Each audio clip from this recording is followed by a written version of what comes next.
Hello everyone, welcome back to zero YouTube channel. This is Shivani Keswani और finally मैं आपके लिए लिए आई हूँ एसबीआई जूनियर एसोसिएट क्लर्क की मेंस की स्ट्रैटेजी। यहाँ पे मैं आपको एक एक चीज़ डिटेल में बताऊंगी कि आपको किस सब्जेक्ट में क्या पढ़ना है, कितनी देर पढ़ना है और कौन कौन से टॉपिक्स हैं सबसे ज़्यादा इंपॉर्टेंट, जिससे आप इसे इसी अटेम्प्ट में क्लियर कर सकते हैं। मैंने खुद इस एग्जाम को फर्स्ट अटेम्प्ट में क्लियर कर रखा है और ऐसे ही नहीं, सिर्फ कट ऑफ से एक दो नंबर से नहीं, 20 नंबर्स की मार्जिन से मैंने इस एग्जाम को क्लियर किया है। तो आप कैसे इतने सारे नंबर्स की मार्जिन ले सकते हैं वो मैं आपको बता सकती हूँ, जिससे आपको एग्जाम देने के बाद ये डर ना लगे कि मेरा होगा या नहीं होगा। आपको एकदम श्योरिटी होगी कि इस बार मैं एग्जाम फोड़ के आया हूँ और इस बार मेरा सिलेक्शन डन है। तो आइए शुरू करते हैं। इसकी टू डू लिस्ट पे बात करेंगे, हर सब्जेक्ट को कितना कितना टाइम देना है सब कुछ मैं आपको बता दूंगी। तो पेपर पेन हाथ में ले लीजिए, जिससे आप सारी चीजें नोट करते जाएं और ये वीडियो आपका टाइम वेस्ट ना करे बल्कि आपकी लाइफ में बहुत अच्छी वैल्यू ऐड करे। तो यहाँ पे आप डेट्स देख सकते हैं, ये एक्सपेक्टेड डेट्स हैं, आपकी रियल डेट्स नहीं है। 15-16 नवंबर को आपको एग्जाम हो सकता है। और देखिए ये जो डेट्स हैं ना, जो आउट होती हैं, जो इधर उधर के सोर्सेज से पता चलती हैं, यूजुअली यही डेट्स आपकी आती हैं। तो आप बिल्कुल मान के चलिए आपके पास 50 डेज है। हम 50 डेज को हमें कैसे पूरा यूटिलाइज करना है, कैसे हमें अपने सबसे बड़े सरदर्द को, जो कि हमारा क्वांट्स है, उसको हमें कैसे डील करना है। 50 क्वेश्चन आएंगे, 50 मार्क्स के आएंगे। सबसे टफ जिसका लेवल होने वाला होता है वो इसी का होता है, ठीक है। तो इसमें डुएबल क्वेश्चंस कौन से होते हैं, अर्थमेटिक कैसे कर सकते हैं आप, 50 डेज आपके पास बचे हैं, उसमें अर्थमेटिक का सिलेबस पूरा कंप्लीट कैसे करेंगे, क्योंकि काफ़ी सारे लोग तो प्रीलिम्स में आपका स्पीड मैथ्स और डीआई के भरोसे बैठते हैं। तो अर्थमेटिक कैसे करें, फिर अर्थमेटिक से बेस्ड आपकी डीआई आती है, उसको कैसे करेंगे आप। साथ ही साथ मैं आपको रीजनिंग का भी बताऊंगी कि ये सबसे स्कोरिंग सब्जेक्ट कैसे हो सकता है आपके लिए, क्योंकि यहाँ पे मिसलीनियस आपका भगवान है इस पेपर का। और ये मिसलीनियस सेक्शन आपको बहुत अच्छे नंबर दिला सकता है, जो कि आपको अल्टीमेट सिलेक्शन तो देंगे ही देंगे, लेकिन जो मैं मार्जिन की बात कर रही थी ना, कि आप कट ऑफ से मार्जिन लेके आइए, जिससे कि आपको कोई डर ना रहे, आप आगे की एग्जाम्स की तैयारी करते रहें। जैसे ही आप मेंस एग्जाम दे के आए, तो वो चीज़ कैसे करनी है वो भी मैं आपको बताऊंगी। फिर मैं आपको बताऊंगी पजल सिटिंग अरेंजमेंट कैसे करने हैं, क्योंकि सबसे टफ पोर्शन जो आपका डीआई के बाद होता है वो यही होता है। और आपको पता है 60 नंबर का ये पेपर होने वाला है आपका, तो सबसे ज़्यादा वेटेज भी आपका इसी का है। इसके अलावा मैं आपको इंग्लिश भी बताऊंगी, 40 क्वेश्चन 40 मार्क्स की आने वाली है। रीडिंग कैसे करनी है, प्रैक्टिस कहाँ से करनी है, फिर जनरल अवेयरनेस कैसे करनी है, 50 क्वेश्चन 50 मार्क्स के। और लास्ट में मैं आपको बताऊंगी कि आपका मॉक टेस्ट का शेड्यूल कैसा होना चाहिए और आप सारे अदर एग्जाम्स को भी कैसे मैनेज कर सकते हैं। तो इस वीडियो में हम ये सारी चीज़ें कवर करने वाले हैं। तो अगर आपके पास टाइम की कमी हो तो स्पीड बढ़ा लीजिएगा, लेकिन ये वीडियो देखना मत स्किप कीजिएगा, क्योंकि बहुत इंपॉर्टेंट ये वीडियो होने वाला है। मैं खुद 20 मार्क्स अबव कट ऑफ लेके आ चुकी हूँ अपने फर्स्ट अटेम्प्ट में, और फर्स्ट अटेम्प्ट में लाना खेल खेल की बात तो नहीं होती है। तो इसमें लगती है एक प्रॉपर स्ट्रैटेजी, वही प्रॉपर स्ट्रैटेजी मैं आपको आज देने वाली हूँ, ठीक है। तो सबसे पहले हम बात करते हैं क्वांट्स की। डुएबल क्वेश्चंस कौन से होते हैं। डुएबल क्वेश्चंस आपके होते हैं एक तो नंबर सीरीज, जो आप स्पीड मैथ्स के नाम से जिस सेक्शन को जानते हैं, और एक क्वाड्रेटिक इक्वेशन। ये कुछ ऐसे क्वेश्चंस हैं जो आपके कुछ डुएबल सेक्शंस में आ जाते हैं। इसके ज़्यादा क्वेश्चंस तो नहीं, लेकिन 2 से 3 क्वेश्चंस आपको दोनों टॉपिक से मिल सकते हैं, ठीक है। लेकिन ये ऑब्वियसली हार्ड लेवल के आते हैं, तो पहले आपको इसको मेंस लेवल के क्वेश्चन सर्च करने पड़ेंगे, या तो आप वाईटी से, यूट्यूब से आप इसको सर्च करके सीख लीजिए इसका अप्रोच कैसा होता है। फिर आपको क्वेश्चंस कहाँ से करने हैं तो वो मैं आपको बता देती हूँ। क्वेश्चंस आप यहाँ से कर सकते हैं, ये गाइडली का पीडीएफ कोर्स है, मैं इसका लिंक आपको डिस्क्रिप्शन बॉक्स में दे दूंगी, जहाँ से आप इसको परचेज कर पाएंगे। यहाँ पे ना आपको एसबीआई क्लर्क का जो मेंस का है ना वो पूरा मिल जाएगा। तो आप यहाँ से देख सकते हैं, जैसे ये क्वाड्रेटिक इक्वेशंस का है, तो क्वाड्रेटिक इक्वेशंस का आप यहाँ पे देखिए, आपको table DI, double pie chart based on percentage, फिर आपको केसलेट, एप्लीकेशन सम्स। तो आप यहाँ से ये देखिए, ये क्वाड्रेटिक नंबर सीरीज, ये न्यू पैटर्न वाले भी आपको यहीं से मिल जाएंगे। तो यहाँ से आप प्रैक्टिस कर लेंगे। क्वांटिटी 1 एंड 2, ये सब मैं बताऊंगी आपको कि कहाँ कहाँ से करना है। तो अब यहाँ से तो आपने प्रैक्टिस कर ली। अब नंबर सीरीज और क्वाड्रेटिक मैंने ऐसा क्यों कहा डुएबल है, क्योंकि जहाँ आपको कुछ भी नहीं बनेगा, अगर सब कुछ हार्ड आ गया ना तो ये कुछ क्वेश्चंस हैं जो आपको बचा लेंगे, ठीक है। इनको आप फिर भी एक बार के लिए कर सकते हैं। इसको भी आपको एक बार यूट्यूब से देखना पड़ेगा, सीखना पड़ेगा, क्योंकि ये बहुत ईजी नहीं आएगा। आप जैसा प्रीलिम्स में करते हैं ना क्वाड्रेटिक, वैसा मेंस में बिल्कुल भी नहीं आता है, अच्छा खासा टफ लेवल का आता है। फिर आपकी अर्थमेटिक आती है। अब अर्थमेटिक के लिए ना देखिए आपके पास पूरे 50 दिन है अभी तक, तो इसमें से 35 डेज आप अर्थमेटिक को कंप्लीट करने में दे सकते हैं। अगर अभी तक आपके अर्थमेटिक के टॉपिक्स नहीं कवर हुए हैं, जितने भी टॉपिक्स बचे हुए हैं उसको इससे डिवाइड कर दीजिए। अगर 7 टॉपिक्स बचे हैं तो हर टॉपिक को 5 डेज दीजिए और एक एक टॉपिक को कंप्लीट कीजिए, ठीक है। अगर आपको खुद से नहीं बन रहा है कि भाई मैं कौन सा टॉपिक किस दिन पढूं, तो आइए हमारी मेंटोरशिप में पार्टिसिपेट कीजिए। वहां पे आपको एक से एक बच्चे मिलेंगे जो आपको एक टफ कंपटीशन देंगे। आपको पता चलेगा कि रियल में आपका कंपटीशन किन बच्चों के साथ है। जब आप उनके मॉक्स के स्कोर देखेंगे तब आपको अलग लेवल का मोटिवेशन मिलेगा कि इस तरीके के भी स्कोर्स आते हैं भाई साहब। जो रैंक्स हमारी आती है ना 10,000 में से 5,000 रैंक आ रही है हमारी, तो वहां पे आपको रियलिटी में 7, 8, 9, 10 वाली रैंक्स वाले बच्चे भी दिखेंगे। इवन फर्स्ट रैंक होल्डर भी मॉक्स में कई बार हमारे मेंटोरशिप के बच्चे हैं। तो ये आपको एक कंपटीशन सिखाएंगे कि किस लेवल का कंपटीशन आपको करना चाहिए, और वहां पे हम आपको डेली टू डू लिस्ट सब कुछ प्रोवाइड करेंगे कि आपको डेली बेसिस पे पढ़ना क्या क्या है। जैसे ये आपके 50 दिन बचे हैं ना, तो आपको नहीं समझ में आएगा कि अर्थमेटिक का कौन सा टॉपिक किस तरीके से करना है, लेकिन हम वहां पे आपको एक एक चीज क्लियरली बताएंगे।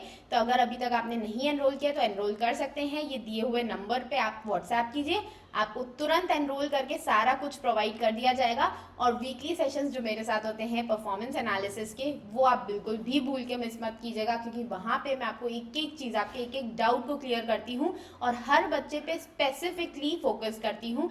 भले चाहे 2 घंटे लग जाए या 3 घंटे लग जाए, सेशन कभी भी बीच में बंद नहीं होता है, ठीक है। इसके बाद बात करते हैं डीआई सेक्शन की। तो डीआई सेक्शन ना आपको अर्थमेटिक के साथ हैंड इन हैंड करना पड़ता है, ठीक है। डीआई सेक्शन को आप इसी के साथ साथ पढ़ते जाओगे। जैसे आप परसेंटेज कर रहे हो उसी की मेंस लेवल की डीआई आप स्टार्ट कर दोगे। फिर आप जैसे प्रॉफिट एंड लॉस कर रहे हो तो उसकी मेंस लेवल की डीआई। अब ये सब आप सीखने के लिए तो यूट्यूब का यूज ले सकते हो, लेकिन अगेन क्वेश्चंस के लिए गाइडली से बेहतर प्लेटफॉर्म आपको नहीं मिलेगा। यहाँ पे आपको ना सारे क्वेश्चंस मिल जाएंगे। देखो ये जब परसेंटेज लेवल की परसेंटेज बेस्ड लाइन ग्राफ हो गया, ठीक है। इसके अलावा रेशियो बेस्ड आपका टेबल चार्ट आ गया, ठीक है। इसके अलावा आपको स्पीड टाइम डिस्टेंस पे केसलेट आ गई। तो हर एक अर्थमेटिक के टॉपिक पे आपको डीआई मिल जाएगी यहाँ पे, तो आपको बिल्कुल भी परेशान होने की जरूरत नहीं है। हर टाइप की डीआई आपको यहाँ पे मिल जाएगी। बस आपको इसका वो जो सब्सक्रिप्शन है, कौन सा वाला सब्सक्रिप्शन लेंगे आप, पीडीएफ कोर्स वाला लेंगे, ठीक है। समझ में आ गई चीज। अब यहाँ पे आपको हर टाइप के चैप्टर्स कंप्लीट करने हैं। कौन कौन से चैप्टर्स आप छोड़ सकते हैं? प्रोबेबिलिटी एक ऐसा चैप्टर है जो आप छोड़ सकते हैं। परम्यूटेशन एंड कॉम्बिनेशन छोड़ सकते हैं। एलजेब्रा भी कभी कभी आ जाता है, लेकिन इसको छोड़ सकते हैं, बहुत कम क्वेश्चंस आते हैं। फिर आप मेंसुरेशन को भी छोड़ सकते हैं। ये कुछ चैप्टर्स हैं जो आप छोड़ के जा सकते हैं। बाकी सारे चैप्टर्स आपको पक्के से करने पड़ेंगे, ठीक है। और ना केवल उसका अर्थमेटिक वाला पार्ट, बट आपको डीआई वाला पार्ट भी उसके साथ साथ करना पड़ेगा। क्लियर है? अब बात कर लेते हैं रीजनिंग की, जो कि मैंने क्यों कहा ये स्कोरिंग है भाई। स्कोरिंग इसीलिए, मैं जानती हूँ आप लोग कहोगे मैम इंग्लिश बोलते थे ना आप, तो स्कोरिंग है, लेकिन जिनको इंग्लिश नहीं आती उनके लिए तो भाई रीजनिंग ही है ना। रीजनिंग माता, रीजनिंग ही पिता हो जाता है। तो ये जो मिसलीनियस वाला सेक्शन है ये बहुत इंपॉर्टेंट हो जाता है। मिसलीनियस में आपको सब कुछ मिल जाएगा। आपको सिलॉग्स मिल जाएंगे, ठीक है। सिलॉग्स भी सिंपल वाले नहीं आएंगे, आपके इन्वर्टेड आएंगे, रिवर्स टाइप के आएंगे, ठीक है। सिलॉग्स हो गए, इनइक्वालिटीज हो गई आपकी, ठीक है। फिर आपका जो ब्लड रिलेशन, डायरेक्शन, डिस्टेंस के बेसिक वाले क्वेश्चंस हो गए, मतलब उतने भी हार्ड लेवल, पजल्स वाले नहीं, ठीक है। मिसलीनियस में हम पजल्स नहीं लेंगे। उसके अलावा आपका क्रिटिकल रीजनिंग हो गया, उसके अलावा इनपुट आउटपुट हो गया। ये सारे जितने भी क्वेश्चंस होते हैं पजल्स के अलावा, ये सारा मिसलीनियस सेक्शन में जाते हैं। तो इसका क्या करना है, डेली बेसिस पे आपको क्रिटिकल रीजनिंग के तो डेली बेसिस पे 10 क्वेश्चंस आपको सॉल्व करने हैं।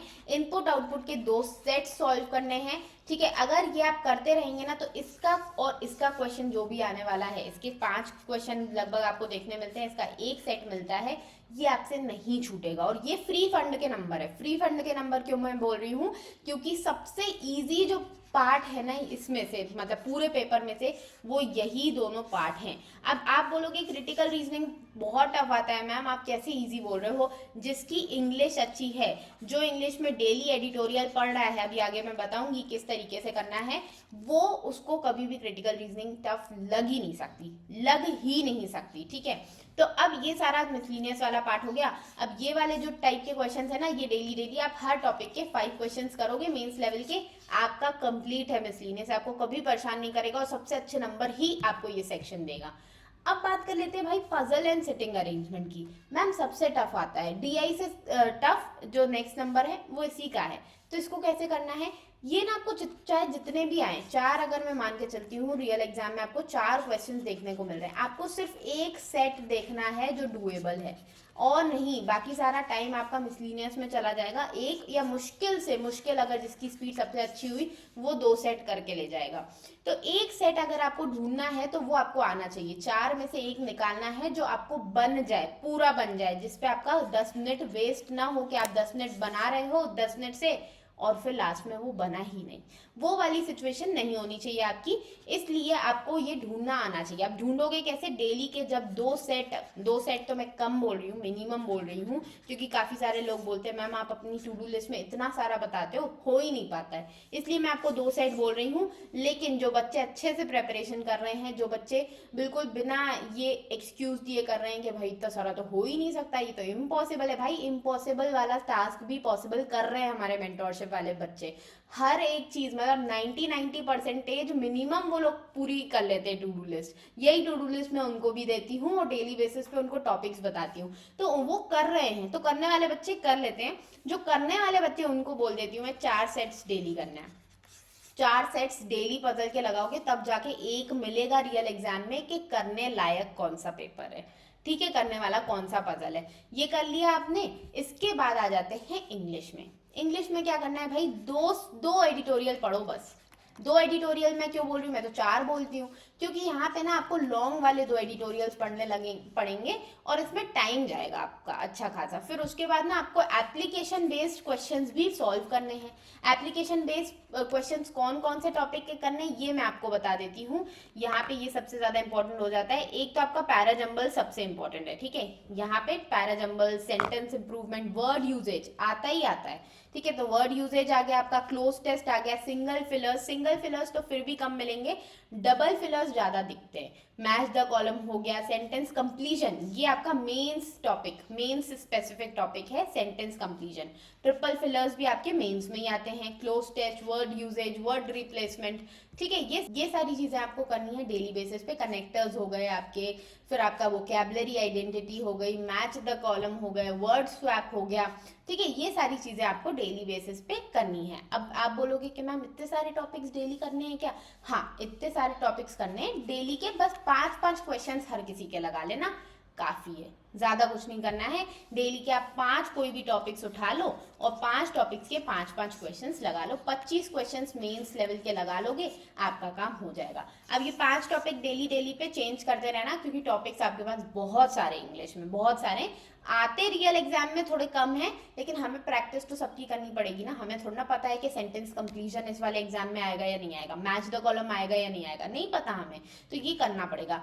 अब ये जो मैं रीडिंग बोल रही हूँ ना एडिटोरियल वाली, ये आपको हेल्प करेगी क्रिटिकल रीजनिंग में भी। क्रिटिकल रीजनिंग में आपको बहुत हेल्प करेगी। 5 क्वेश्चंस आप आराम से बना ले जाओगे, आराम से, मतलब आपको वहां पे बिल्कुल प्रॉब्लम नहीं आएगी, आपको बिल्कुल कंफ्यूजन नहीं होगा कि इसका ये आंसर होगा या नहीं होगा। सिर्फ आपको एडिटोरियल से ही वो हेल्प मिल पाएगी। तो जो भी बोल रहा है ना कि एडिटोरियल मत पढ़ो, रहने दे सकते हो, सिर्फ क्वेश्चंस कर लेना, हो जाएगा, नहीं होगा भाई, नहीं होगा, ठीक है, समझ गए। अब बात कर लेते हैं जनरल अवेयरनेस की। 50 क्वेश्चंस आपको 50 मार्क्स के मिलने वाले हैं। जनरल अवेयरनेस में सबसे इंपॉर्टेंट क्या आ जाता है आपका, banking and financial awareness. Banking awareness में भी सबसे इंपॉर्टेंट क्या, आरबीआई इन न्यूज, मतलब आरबीआई से रिलेटेड जो भी सर्कुलर्स नोटिफिकेशंस आए हैं, most important. Then SBI in news, SBI का पेपर है, ऑब्वियसली एसबीआई की न्यूज तो 3-4 नंबर की आने ही वाली है। उसके बाद अदर बैंक्स इन न्यूज, जो भी दूसरे बैंक्स न्यूज में हैं, किसी बैंक में किसी इंश्योरेंस के कंपनी के साथ कोलैबोरेट किया है, जैसे अभी रिसेंटली एक न्यूज आई थी एसबीआई की, एसबीआई कार्ड ने किसी इंश्योरेंस कंपनी के साथ कोलैबोरेट किया था और उन्होंने अपना एक इंश्योरेंस प्रोडक्ट स्टार्ट किया था। फिर एक सेंट्रल बैंक की आई थी, अदर बैंक से न्यूज़ किया जाएगी। सेंट्रल बैंक ने एक जनराली करके एक कंपनी है इंश्योरेंस की, तो उसके साथ कोलैब किया था। तो ये सारी जो न्यूज़ होती है ना, ये सबसे इंपॉर्टेंट हमारी हो जाती है। सबसे पहले आरबीआई करोगे, फिर एसबीआई करोगे, फिर अदर न्यूज़ करोगे।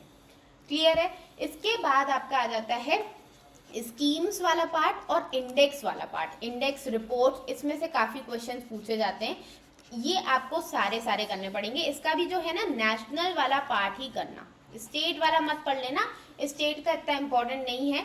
बाकी जितनी भी न्यूज़ आती है, national, international, appointments, awards, obituaries, state news, ये सब कुछ आपको सिर्फ मोस्ट इम्पॉर्टेंट वाली करनी है, सिर्फ मोस्ट इम्पॉर्टेंट। अब मोस्ट इम्पॉर्टेंट कैसे पता चलेगा? जैसे स्टेट न्यूज़ है तो यूपी की न्यूज़ जो होती है वो इम्पॉर्टेंट होती है, यूपी की न्यूज़ पूछी जाती है, ठीक है।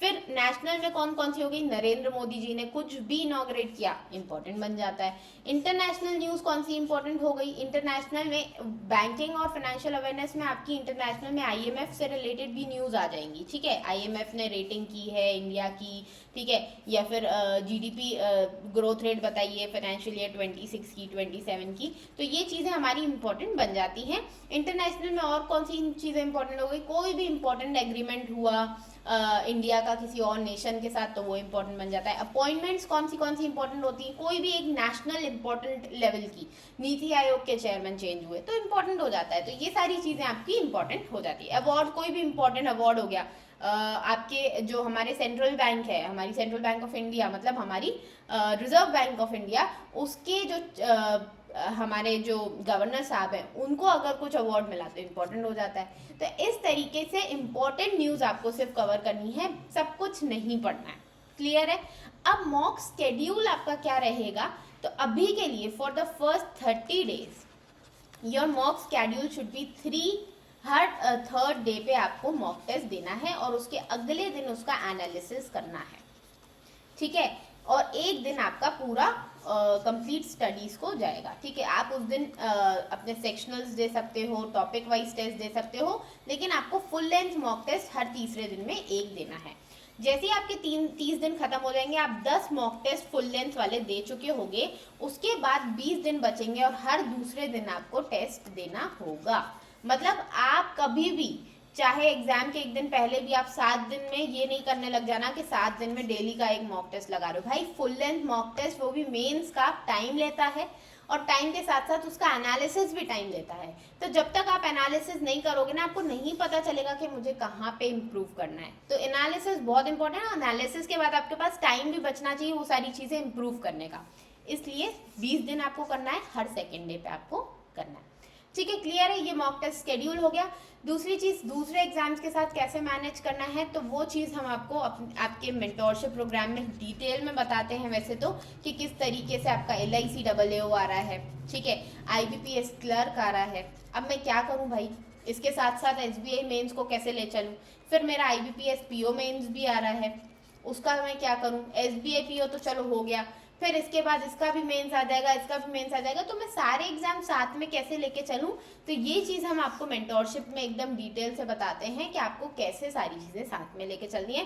क्योंकि यहाँ पे अगर मैं बताऊंगी तो वीडियो बहुत लंबा हो जाएगा, इस वजह से मैं आपको नहीं बता रही हूँ, क्योंकि ऑलरेडी वीडियो काफ़ी लंबा हो गया है। तो यहाँ पे आपको समझ में आ गया ना मेंस की टू डू लिस्ट कैसे बनानी है, क्या करना है। आपको खुद से नहीं बनाते बनती तो आइए हमारे मेंटोरशिप प्रोग्राम में ऐड हो जाइए, हम आपको खुद बना के देंगे। आपका परफॉर्मेंस एनालिसिस करेंगे कि आप डेली बेसिस पे क्या पढ़ रहे हो, कैसे पढ़ रहे हो और कैसे बेटर कर सकते हो, कैसे आप सिलेक्शन सिक्योर कर सकते हो, सारी चीज़ें, ठीक है। तो मिलते हैं नेक्स्ट वीडियो में, तब तक के लिए टेक केयर, बाय बाय।